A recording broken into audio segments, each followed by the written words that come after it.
Hi folks, today we're going to have a look at the, or rather two of them, the Astrolux FT03. I'll explain why I've got two on the table in a moment.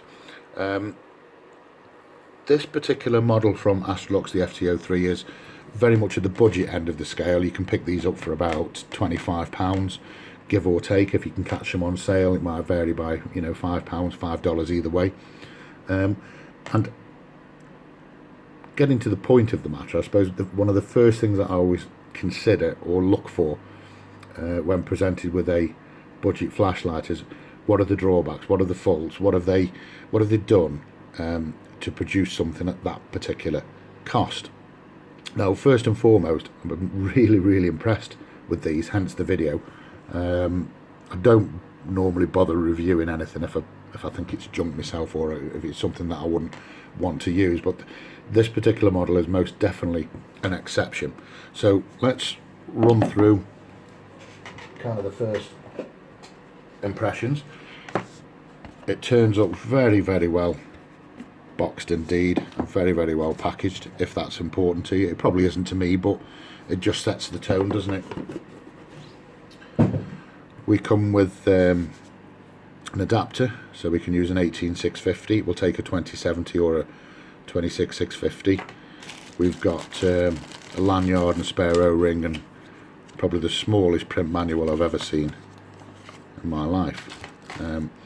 So I couldn't find any fault there, but what I did notice in the manual, let me just find it, it's IPX7.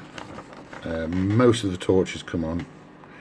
Most of the torches that I review are normally IPX8 rated, and the difference is, if you don't know, just to quickly mention it, IPX8 in English means it's waterproof. You can submerge it completely to a given depth for a period of time, so 1 meter for 30 minutes.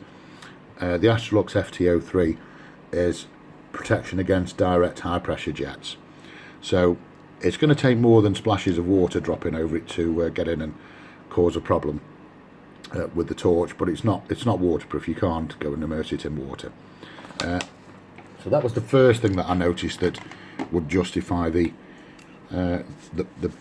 budget status. And the second one is that it doesn't come with a battery. Now, for that price, I really wouldn't expect it to be honest. So it's probably unfair of me to even mention that. So the only thing that I've seen that strikes me as obviously something that would impact the manufacturing costs is the waterproof rating, which I don't mind about, not given the cost.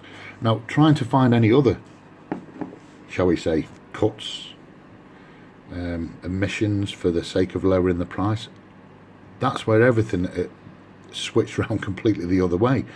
Just about everything else that I found or came across, read in the manual about this torch, just continually made me think it should be double, 3 times the price. So let's go through it. In terms of its build quality, just when you hold a torch when it comes out of the box, you get a feel as to whether it's whether they've cut corners in terms of its build quality, and they certainly haven't. With the Astrolux, I'm very pleased. You touch the button, having a look at the USB charging slot. That's USB-C, by the way. The thickness and the quality of that rubber, a fair old pull there. It's not like these Chinese things, ping, just come out. I say Chinese things, cheap Chinese things, cheap and nasty. The tail cap, really stiff, good solid spring there, gold plated by the look of it.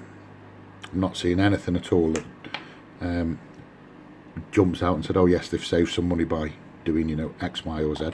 Let's pop the battery in. Now you'll notice when I screw this on, that green light will come on and it'll blink initially. That tells us the battery level. Yeah, so the battery's good to go. This little green light will stay on all the time. Now, it does mention in the manual that will obviously create a very minimal or slight battery drain, but I really like that. You can actually see it in the night when you're fumbling around trying to find the on and off button. I really liked it. And in terms of its user operation, it's one click on and one click off, and its default mode is ramping. So we're on now on its lowest, and if we hold the power button, we'll see that it ramps up to 50% of its maximum output, and then back down again, or we can stop and move either way. So very quick ramping. It's only a few seconds to get from the lowest back up to its highest, and we can do a double click to go to its turbo mode, which is full power. Brilliant. So why have I got two? Well, Astrolux do these in various temperature modes. These two are 5700K, but the significant difference between the two is this particular one. They look identical outwardly. In fact, there's nothing on the model numbers that tells us, but this particular one is fitted with the Cree XHP 50.2, which has a maximum output of 4,300 lumens. So when it's variable mode, just over 2,000 odd, and then to the turbo you get access to the full 4,300. This particular one is fitted with the Luminous SST40 with a maximum output of 2,400 lumens. So again, roughly half of that on the variable mode.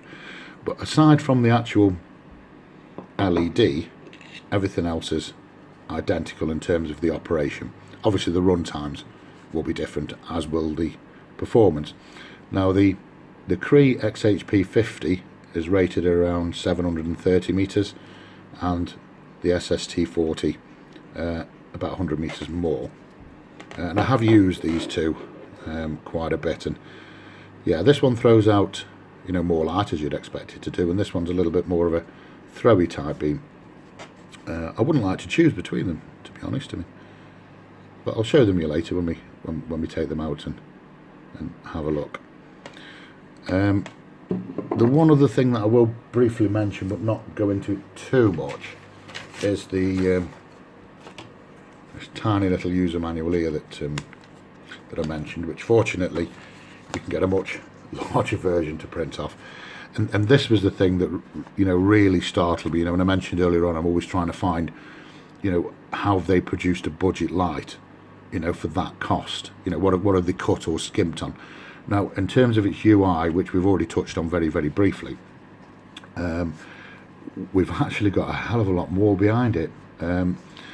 As we can see, we've got the smooth ramping that I've just demonstrated, but we can also switch it over to a more a different mode set, if you like, which is you cycle through a high, medium, low, you know, etc. So you've got those two modes to choose from, but you've even got the advanced operations as well, where you can mess about and customize either various factors on the ramping user interface, as well as the second option, you know, where you've got several modes. I mean, this particular one, for example,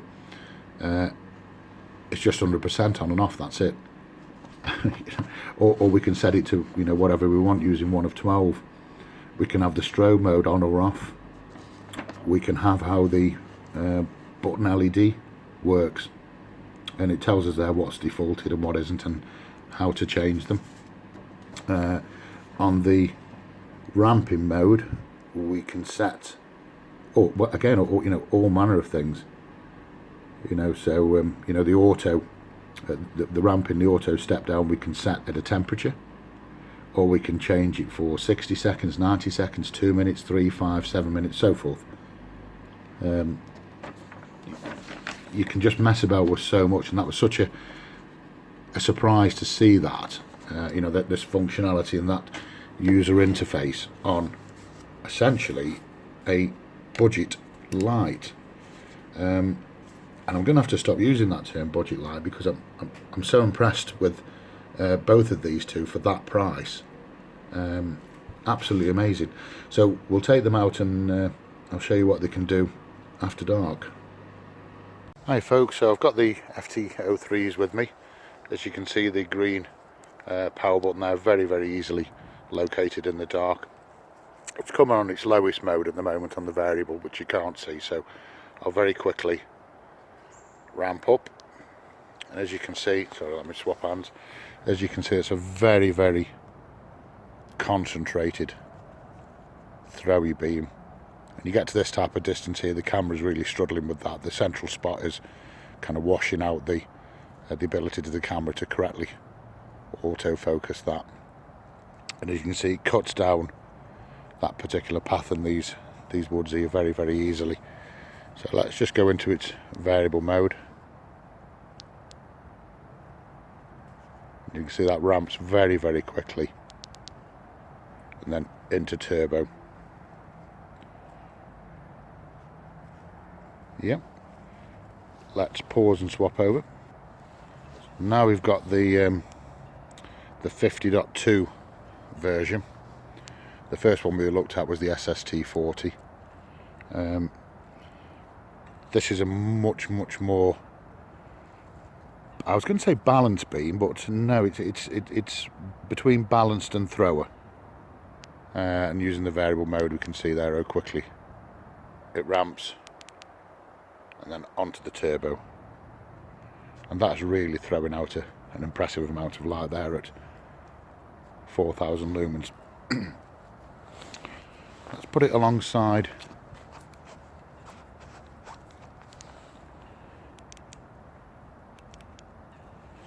okay, so we've got the SST40 now on this side, the 50.2 on this, and you can see straight away that the SST40 is cutting through the distance a little bit better than the 50, but the 50 is putting out a much larger spot, and it is 4,000 lumens, this one at 2,300. But you can see this one's this particular model here excuse me, it's a full-blown thrower. This one I wouldn't say is a full-blown thrower, this is more sort of, you know, balanced to throwy, but quite a considerable amount of difference. Now let me knock them both off and jump to our full power mode. This one's the SST40 50.2, and make sure that they are on full power. Yep.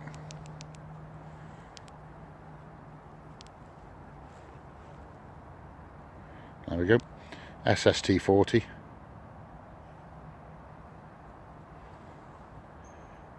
50.2. It's even more noticeable now, isn't it, with the 1200 lumens on the SST40 starts to overlay the 2000 lumens on the 50. I'll change the angle of the camera and give us something with a little bit more distance, bear with me. Okay, we're out now to 100 metres. That's a scarecrow there, that shiny thing that you can see that somebody's put in the middle of the lake. But those two trees there, they're at 100 metres roughly. And this is the 50.2 version that we've got on its highest mode. Not the full power mode, its highest mode on the variable. So let me zoom away. And then back up. And then turbo. You can see on its turbo mode at 100 metres, absolutely blasting that distance, no problem at all. Back onto high. Let's put the SST40 alongside. They're both on the highest variable mode now, not the full power, so we're in the 50.2 there on its 2200 approximately, and the SST40 on its 1200. Don't know whether it's apparent on the camera, it certainly is to my eye, that now at that range the SST40 with its much more concentrated spot, even though it's only half the power, is cutting through. But to do that, the size of the spots, you're about half the diameter of that spot, aren't we, as opposed to the 50.2. We'll pop them both up to turbo. The 50.2 really looks impressive now, doesn't it, at 100 metres. But the SST40 that is cutting through. You see how it overlays. Let's add some distance on now. Let me put the 50 on. Sorry, there's a noise behind me. There was a fox. Let me start increasing the distance on the 50. We're going out now to that particular corner of the lake now, about 150. I can still see, but you can see from the camera there, that's probably reaching its maximum. Bump it up to turbo. It is doing it. Let me put the SST40 alongside. You can see kind of, now this is the 50 here on turbo, the 40, SST40 on high, and at that range now, the 40 is starting to outperform. When I go to a turbo, you can see that the 40 is blotting out the 50.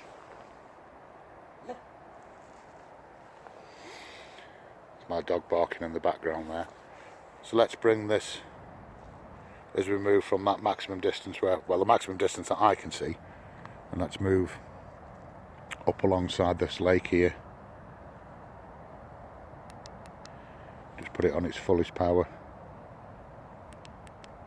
Turbo. Put the 50 alongside. It's a 50 on its highest variable mode. SST40, XHP 50.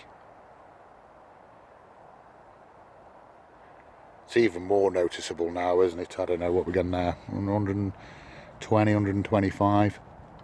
The XHP 50, with it putting out that much more diffuse spot. It's still lighting it up to me, you know, on its 2200 lumen setting, but the SST40 is noticeably outperforming it, and that's the case. There's the 50 on turbo. It's lighting it up very well to me, but the SST40 version is still overlapping it, and even more so when I go to its turbo mode.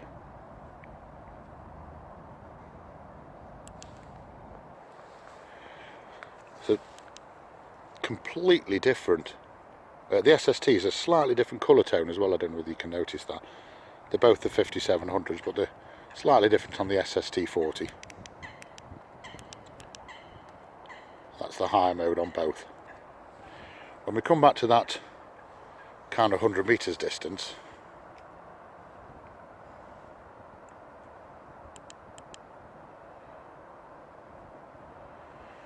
perhaps the larger spot on the 50 might be advantageous, I don't know. I really wouldn't like to choose between them, to be honest, and perhaps if I just swing the camera back round that way, that's probably when the 50 comes back into its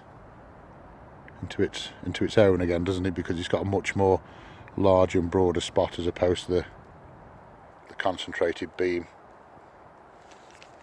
on the SST40. Even on the turbos. I wouldn't like to choose, to be honest, over those two. Okay, let's have a walk on. Okay, we're a little bit further on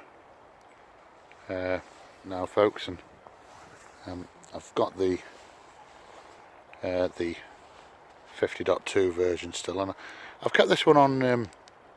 Let me bump it back to onto its turbo mode now for about 15 minutes.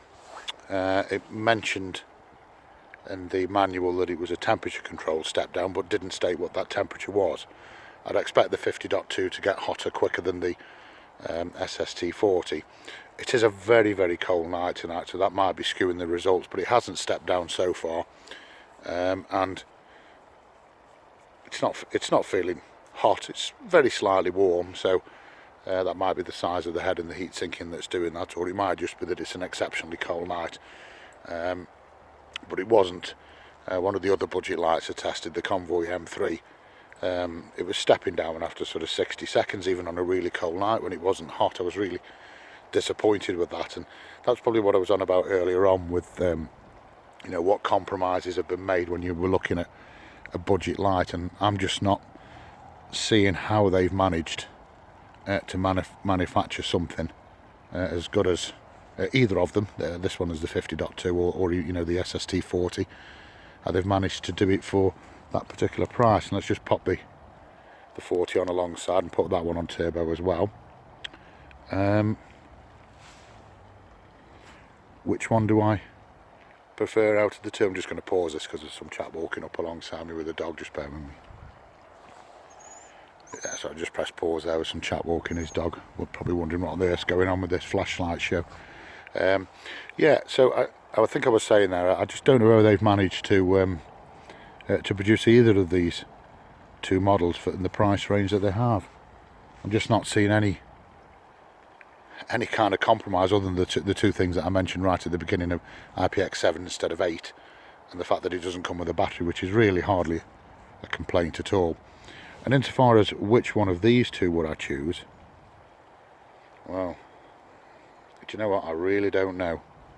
The 50.2, double the power, and you can see where that power's gone. It's gone on a, you know, this, I was just going to say really large hotspot, but it's still bordering on a thrower, isn't it? But you've got that considerably larger hotspot than the SST40.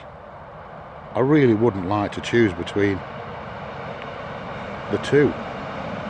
And I think probably one of the other final considerations would be with the SST40 running at half the power. As I'm holding them both now, the SST40, it hasn't even got warm, and if that's got a temperature control step down, which according to the manual it has, then I can see this running considerably longer on its turbo mode at 2400 lumens than the 50.2, although as I said, neither of them have stepped down. That's probably temperature controlled. This lake's starting to freeze over, so you can expect the performance to differ depending on the weather conditions that you're using them in which case you might see an advantage on the SST40. Let's just knock them onto their respective high power modes. Turbo, turbo. Really pleased with both. If you're looking for a budget flashlight, folks, you won't go far wrong with either of these two.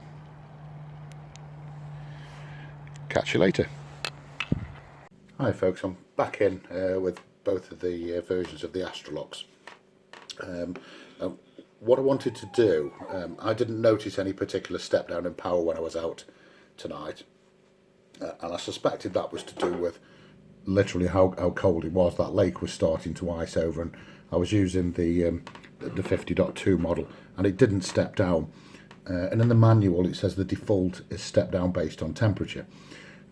So what I've done, I've had my timer on here, a little lux meter, so I can detect the drop in temperature and the see what temperature we're running at. I've run the test on the 50.2 so far, and what I found was the step down was kicked in rather quickly. I got about 3 minutes on its turbo mode, that's its 4000 lumens, and its temperature was around 35, which is not particularly hot, but it stepped down at that point. And not did it only step down on its turbo mode, when I then immediately tried to re-engage its highest mode on its ramping, its highest ramping mode, because it hadn't sufficiently cooled down, it wouldn't hold its highest ramp mode either. What I had to do was kind of put it to one side, leave it for a few minutes to cool down. Even then, when I ran it on its highest mode, not turbo mode, highest mode on the ramping, the temperature control kicked in as well. So it's very conservative on its kick down and or step down, and the words I would use are very harsh step down. Now, What I've done is just refer back to the manual again, just to see what options I've got. I don't know whether you can see that. Is it going to focus? Yeah, it is. I can go into setting number 3, and I can change the temperature modes to disable it altogether. I can set it to temperature, and I can change the temperature. I can set it to timed, 60 seconds, 90 seconds, 2 minutes, 3 minutes, 5 minutes, or 7 minutes respectively. So what I did, I reran the test. I disabled the temperature control and turned it on turbo, and I got to about 6 minutes, and the temperature was kind of up to 55 then, and I could hear the torch clicking as it was kind of expanding due to the temperature, but it did run. But to be honest, once a torch becomes too hot to handle, then I think that's time to turn it down, which I did. I'm probably going to have to test that a little bit more, perhaps on another day, to see what effect that has on it. But I'm not going to call a disadvantage on the Astrolux for what I would normally criticise a torch for, as in a rather harsh step down, if in actual fact we can go in as per the manual and change those step downs. With it being a £25 torch though, I do wonder what is the impact on the internal components going to be through messing around with the step downs. You know, perhaps that Astrolux have set that conservative step down to protect the internal components. I don't know. But all in all, very, very pleased with that. And now I'm going to pause this, and I'm going to repeat the same test on the SST40 model and see what kind of temperatures and conclusions we can draw from that. I'm expecting the SST40 to run a lot cooler, to be honest. I mean, it's half the power to start off with, and I'm expecting it to run a lot cooler, but we'll see. So I'll pause this and then start again. Hey folks, I've got the FT03, but this time the SST40 model. As with the 50.2, it had a similar step down based on a pretty low temperature, to be honest. But I got a lot longer on turbo this time round. I got sort of nearly 8 minutes on turbo before it kind of reached its, seems to be set at around 35 before it kicks down. So I got a considerably longer time on turbo with the SST40 as opposed to the 50.2 version, which to be honest was expected. Secondly, it's still on now, and I'm 16 minutes in, and it's holding its temperature on its highest mode on the ramping, so that's its 1000 lumen, and it hasn't stepped down. That again doesn't particularly surprise me. You know, an SST40 running at sort of 1200 lumens, I wouldn't expect that to get particularly hot. And so far 16 minutes in, and I've been checking the temperature, it's holding stable. So, you know, depending on whether you're using this, you know, your environmental conditions in which you're using it, the impact of the temperature controlled default step down is a lot less on the SST40 model, which I suppose we'd expect. So I've not mucked about with the temperature control with that. I mean, I'm happy with kind of 8 minutes on turbo, and then being able to hold its variable mode highest, given reasonable temperature conditions depending on where you're operating it. I'm happy with that.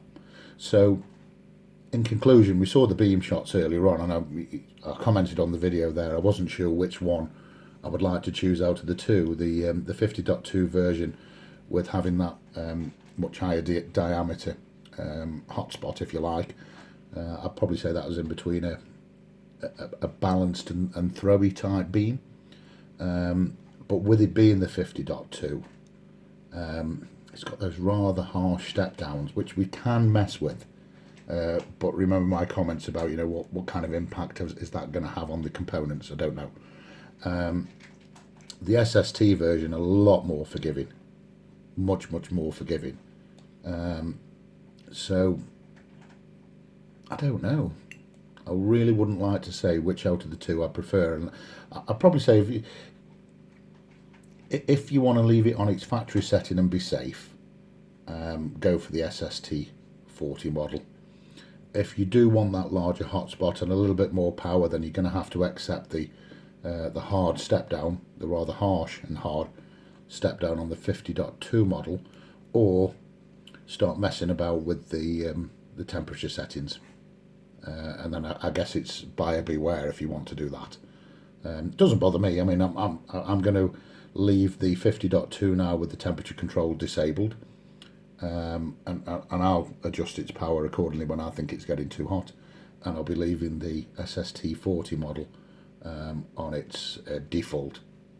So I suppose it's a bit like a rev limiter in a car, isn't it? You know, stops you doing damage.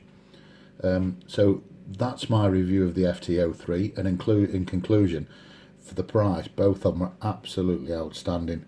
I mean, I've brought torches. I've got so many in the cupboard here. I just can't even be bothered to do a video on them. You know, the junk. There's just something that just completely ruins it for me. But with these two here, I've been really happy with both, and I wouldn't hesitate to recommend either of them. And I say, just to repeat, if you want to be safe, go for the SST41. And I say safe, I mean, I don't know whether it's safe or not to be running this one, as I've done with the heat disabled, the heat control disabled on it. Perhaps buy both. I mean, I would expect either of these two torches to run far higher than the current price that's asked for them. So I hope you found this useful, and I'll catch you on one of the next reviews.